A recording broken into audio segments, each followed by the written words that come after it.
حضرت ابو الحسن رحمۃ اللہ تعالی علیہ حضرت معاذ ابن جبل رضی اللہ تعالیٰ عنہ کے پاس بیٹھا کرتے تھے۔ فرماتے ہیں ان سے جو پیار بڑھا تو پھر میرا مصلی سے بھی بڑھ گیا۔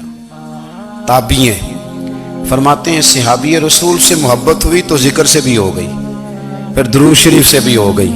محبت ان سے بڑھی تو پھر اللہ نے مسجد کا پیار بھی بڑھا دیا۔ آپ فرماتے ہیں کہ میری ہر وقت بھی یہ چاہتی تھی کہ بس اللہ اللہ کروں، بس اللہ اللہ کروں، بس نہ میں ذرا تھوڑی جان چھڑاؤں لوگوں سے، کوئی 10 منٹ ملے تو میں کوئی 4 نفل پڑھ لوں، میں تھوڑا سا نہ بچوں لوگوں سے، اور مجھے تسبیح ملے تو میں نہ کچھ 400-500 دفعہ استغفار پڑھوں، سبحان اللہ، الحمدللہ، اللہ اکبر، لا حول ولا قوت الا باللہ، میں نہ تسبیحات پڑھوں۔ فرماتے ہیں کہ بچے تھے گھر میں 6-7، غربت تھی، کام ملتا کوئی نہیں تھا، اور میں کام چور نہیں تھا، کام ڈھونڈتا تھا، پر اللہ کی قدرت کے کام نہیں ملتا تھا۔ فرماتے ہیں کہ میں نے ایک دن اپنی اہلیہ سے کہا کہ آج میں پھر جاتا ہوں کام ڈھونڈنے، تو میری بیوی بڑی فرما بردار تھی، پر اس دن نہ غربت کے ہاتھوں تنگ آ کے کہنے لگی آج نانا کوئی تو چیز لے کے آیا، تو مجھ سے بچوں کی بھوک نہیں دیکھی جاتی، یہ سب روگاں دا روگ محمد جس دا نام غریبی، کنڈ بلا کے لنگ جاندے نہیں دوست یار قریبی، آج نہ کچھ لے کے آیا تو میں بچے لے کے میکے چلی جاؤں گی۔ شیخ فرماتے ہیں کہ میں بڑا پریشان گھر سے نکلا، پر میں نے صبح سے لے کے زور تک کام ڈھونڈا، کام ملا کوئی نہیں، تو میرے دل میں خیال آیا چلو کام نہیں ملتا تو اللہ اللہ تو کرے نا، چلو بندوں کی مزدوری نہیں ملتی تو رب کریم کی عبادت ہی کرتے ہیں۔ فرماتے ہیں کہ میں نے نا فرات کے پانی سے وضو کیا، نہر کے، شدید دھوپ تھی، ساتھ ریت تھی اور ریت تپ رہی تھی، میں نے اپنا رومال وہیں مصلی کے طور پر بچھا لیا، اور فرماتے ہیں کہ زور سے لے کر عصر تک نماز پڑھی، دھوپ بھی پورے زور پہ، پر میرے سجدے کا ذوق بھی پورے زور پہ۔ فرماتے ہیں سورج بھی چمک رہا ہے اور رب کی عبادت کا ذوق بھی پورے زور پہ، میں سجدہ کروں تو پھر میرا اٹھانے کو جی نہ چاہے۔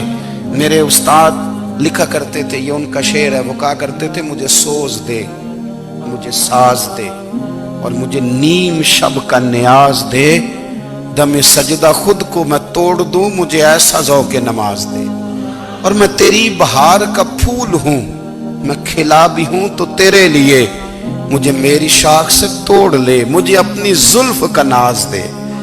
بھائی فرماتے ہیں کہ عصر تک میں نے نفل پڑھے، دل ڈھلنے لگا، عصر کی نماز پڑھی اور میں وہاں سے چلا۔ اب میں جب نکلنے لگا تو دل میں خیال آیا کہ چھوٹی چھوٹی دیواریں ہیں گھر کی، بغیر کچھ لیے جاؤں گا تو بیوی دور سے دیکھے گی تو شور کرے گی کہ پھر خالی ہاتھ آ گیا ہے۔ کہتے میں نے اپنے اسی رومال میں جس میں میں نے نماز پڑھی تھی نا، رومال میں کی آخی دے پنجابی جسافہ، کہتے ہیں اسی میں نا میں نے کچھ ریت بھر لی کہ وہ دور سے دیکھے گی تو سمجھے گی کچھ لے کے آیا ہے، چلو جا کے اسے بتا دوں گا کہ آج پھر مزدوری نہیں ملی۔ کہتے ہیں وہ ریت لے کر جب میں گھر میں گیا تو پہلے بیوی دروازے پہ کھڑی ہوتی تھی، پوچھتی تھی خالی ہاتھ آ گئے ہو؟ آج میں نے دیکھا تو ہے ہی کوئی نہیں۔ فرماتے ہیں میں اندر داخل ہوا، سلام لیے، کونے میں میں نے وہ رومال رکھ دیا اور میں نے آواز دی کہ بھلی مانس کہاں ہو؟ تو وہ کہنے لگی آپ منہ ہاتھ دھو لیں، میں روٹی لے کے آئی۔ میں نے کہا روٹی کہاں سے آ گئی؟ یہاں تو کئی دنوں کے فاقے، تو کئی دنوں کی غربت ہے، یہاں تو اس گھر میں تو فقیری ہے۔ فرماتے ہیں کہ وہ روٹی لے کے آئی اور اس وقت کی جو موجودہ نعمتیں تھیں، سمجھ لیں سلاد، اچار، ہر چیز ساتھ لائی۔ میں نے کہا کہ بچے کہاں گئے؟ کہنے لگی وہ کھانا کھا کے کھیلنے گئے، آپ کھانا کھا لیں آ جاتے۔ کھانا اس نے چن دیا۔ میں نے حیرت انگیز لہجے میں ساری نعمتیں اپنے دسترخوان پہ دیکھ کر کے بیوی سے پوچھا یہ کہاں سے آیا کھانا؟ بچوں کو تو نے کہاں سے کھانا کھلایا؟ یہ سارا کچھ کیسا ہے؟ کہنے لگی پتہ نہیں آج آپ کس کریم کی مزدوری کرنے چلے گئے تھے، پتہ نہیں کس کریم کی، میرے گھر میں تو اتنی نعمتیں آئی ہیں کہ مجھ سے سنبھالی نہیں جا رہی، اتنا اناج ہے، اتنا گندم ہے، کس کریم کے دروازے آج چلے گئے تھے؟ یہ کہتے کہتے وہ اٹھی اور اٹھ کر کے کہنے لگی پہلے بڑا کچھ آیا تھا، اب کیا لے آئے ہو؟ اور جا کر کے نا اس نے وہ ریت والا رومال کھولا کہنے لگے میں تو لے کے آیا تھا ریت، تو میرے رب نے اسے بھی سونے اور ہیرے بنا دیا تھا۔ جب آپ کی توجہ اللہ کی جانب، میرے نبی پاک صلی اللہ تعالی علیہ وسلم نے فرمایا ہر چیز اپنے رب سے مانگ، ہر چیز مانگ، ہر چیز مانگ۔ یا رسول اللہ کیا کچھ؟ میرے محبوب نے فرمایا تیرے گھر میں نمک بھی ختم ہو جائے تو وہ بھی اپنے رب سے مانگا کر، تو مانگنا وہ تجھے دے گا، تو اس کی بارگاہ میں کشکول طلب دراز تو کرنا۔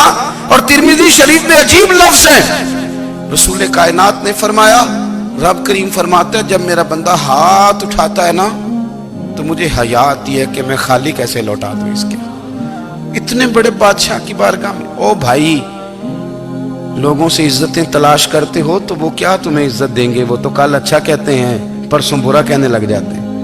لوگوں کے سامنے گڈ بک میں آنا چاہو گے تو وہ تو سویرے تمہارے بارے میں کچھ کہیں گے، شام کچھ اور کہیں گے۔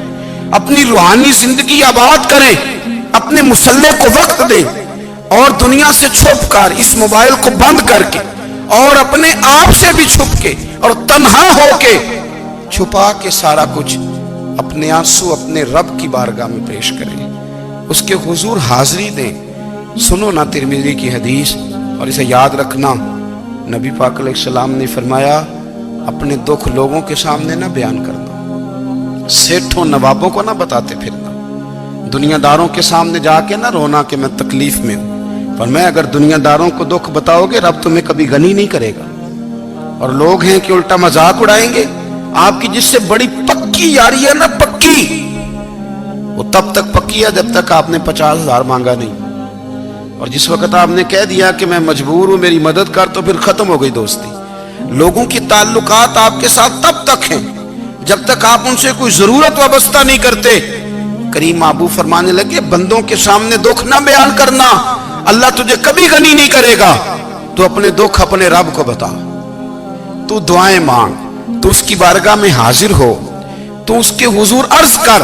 فرمایا اپنے دکھ اپنے رب کو بتا، وہ جلدی کرے یا دیر سے کرے تجھے ساری دنیا سے بے نیاز کر دے گا، تجھے کسی کا محتاج نہیں رہنے دے گا۔